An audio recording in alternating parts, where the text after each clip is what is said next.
A i keni një që të deklarata, me siguri i keni një? Mbi 1 miliard euro gjatë qeverisjes Kurti është blerë rrymë. Ta ekziston mafia energjetike.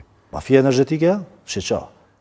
Pikërisht kjo, u kanë inovativ që kanë ndjek shumë vite debatin publik mbi energjinë. Së fundmi janë 2 detaje që kanë dalë. Publikimi i kontratës së shitjes së distribuimit të rrymës, KEC-in, dhe një raport i Kekut për blerje të rrymës.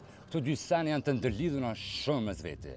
E para, nuk e di nëse e dini, me siguri e dini, po që përsëri duhet me tregu që në kontratën e KEC-it në vitin 2013, kur ka fillu kompania turke, kur e ka ble prej neve, vetë se ka muzikë ishte në kontratës që kena shit rrjetin e shpërndarjes së energjisë elektrike, na e kena obligu Kekun që edhe kur sprodhon rrymë, me gjedi ka munet e ka smunet, me çfarë do të çmimi, që me i siguru KEC-it që ka rrymë. E që to është problemi, të raporti i vitit 2025 i auditorëve në KEK e kanë gjetë që në qatë venin ku Keku blenë dhe shetë rrymë, dhe me më shmenë që ke muzikë, është një problem shumë i madhë. A e në të një, jo, që e më sheli shtakë zhanën. Në KEK, kur blenë energji elektrike, është një sistem.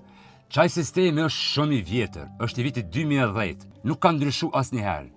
Në atë sistem, si kur në laptop, normal, kur t'ish dykon e din kush ka hynë me një email dhe kush ka dalë pjesa emailës, ose kush ka hynë për shembull në bank, tek akaunti juj, tek llogaria juj bankare, sa herë ke hynë në bank dhe sa herë ke dalë dhe çfarë të transaksioni që ke përdorur aty, dihet kush ka hynë, çfarë kohë ka hyrë dhe çfarë transaksioni ka kryer.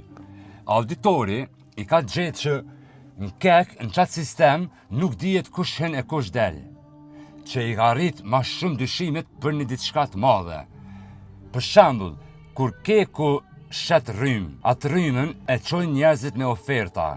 Dhe dyshimi është që nëse është një sistem në të cilin nuk dihet se kush ka hy dhe kush ka dalë dhe çka ka pa, i bie që dikush aty ka mujt me pa çmimin që dikush e ka ofruar dhe pastaj me tregu një konkurrenti tjetër dhe ai me ndryshu çmimin. E njëjta procedurë vlen edhe tek tregu ku kena ble rrymë. Nëse kemi ble rrymë në ankande, i bie që çmimet që janë përcaktuar aty nuk dihet kush në cilën kohë çfarë funksioni ka kryer. Në KEK që 3 herë prej vitit 2022 deri në 2024 janë të munduar me kriju një sistem të ri, paramenduar funksionona në vitin 2010. Edhe në atë sistem të ri po dështon që 3 herë për shkak të procedurave prokuroriale. S'po mund me gjetë një kompani, domethënë. Një problem tjetër është që kompanive që kena shit rrymë, po dhe që kena ble rrymë prej tyne, Keku domethënë, këtë rast, nuk i ka lyp garancinë bankare këtyre kompanive, që i bjen.